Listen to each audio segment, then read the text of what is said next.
Amigos, muy buenas noches, bienvenidos en nombre de Ápice Producciones a este gran evento con Lazo y todo. Soy el presentador de la obra y ustedes se preguntarán por qué una presentación en video. Les explico, cumplo con doble figura en este negocio porque soy presentador y además soy parquero.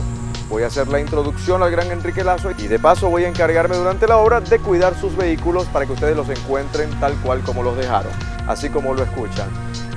Fue una oportunidad que se me dio, la verdad que estoy muy contento. Soñé durante mucho tiempo poder estar vinculado, poder trabajar con el gran Enrique Lazo, pertenecer al staff de Enrique Lazo. Y entre otras cosas, el evento por fin se dio al lograr una importante experiencia recientemente trabajando con un artista que más o menos tiene la misma edad de Enrique. Estuve en el Sambil trabajando en la obra de Tutankamón. Eso fue, digamos, definitivo para poder ya ingresar en el staff de Enrique. Así que estoy muy contento, no podía pelar este boche de ser presentador y además encargarme de la seguridad de sus vehículos tal como les dije.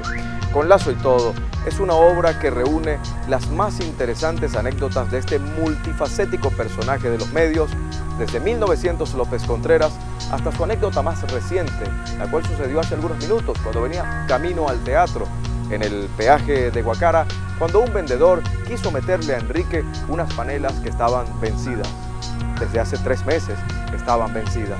Todo eso y más, con el carisma, con el profesionalismo, con la energía, con un Enrique inagotable y que insiste en teñirse el cabello de blanco. En nombre de Ápice Producciones, la Mega 95.7 FM donde sea, Doctor Yazo, Payasos de Hospital, Caciquiare Restaurant, Notitarde, El Emporio del Fumador. Bienvenidos y los espero a la salida. Sean generosos con las propinas, tengo punto de venta, tengo punto de vista, lo que ustedes quieran. Bienvenidos al show de Enrique. Esto es Con Lazo y Todo. Epa, no se me fue para ahí, hermanito. Epa.